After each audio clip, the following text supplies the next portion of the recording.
好，開始牧師你個名同埋教會名。大家好，我係焦世超牧師，係矽谷會點教會嘅牧師。好，第一條，你睇完呢套戲咧，最觸動你嘅地方喺邊度，同埋點解？呢套戲裏邊嚟講咧，我相信最感動我嘅地方係嗰個嘅女主角咧，對神嗰種單純嘅信心，同埋咧同神嗰種關係嘅密切，係今日好多基督徒咧，我覺得係喺佢身上面見唔到嘅。咁呢個係令我係最感動嘅。咁睇完呢套電影之後咧，你最受到啟發係咩咧？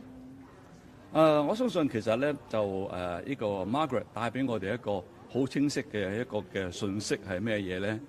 人生係有高低起落嘅，我哋必定會有好多嘅難處。呢啲係上帝幫我哋嘅磨練，而呢啲嘅難處其實咧喺背後都係有神嘅祝福喺當中。只不過咧，我哋樂在其中，我哋只係睇到痛苦嘅一面。我哋見唔到咧神祝福嘅背後，但係當我哋能夠憑信心去堅持嘅時候咧，我哋至終會睇到原來神係一個至善嘅真神。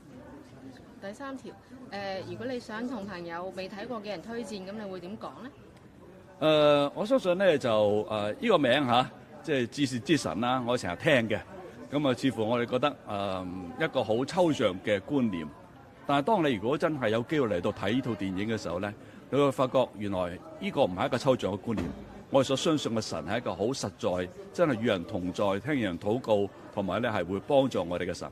咁你點樣能夠知道咧？我相信嚟睇呢套電影嘅時候咧，女主角所演出嘅同埋呢個真人嘅故事，就能夠讓你明白到原來神並不是遠不可及，係我哋咧係時時都可以同佢見到面，聽到佢同我哋講嘢，同埋咧係愛我哋嘅一個至善嘅主宰。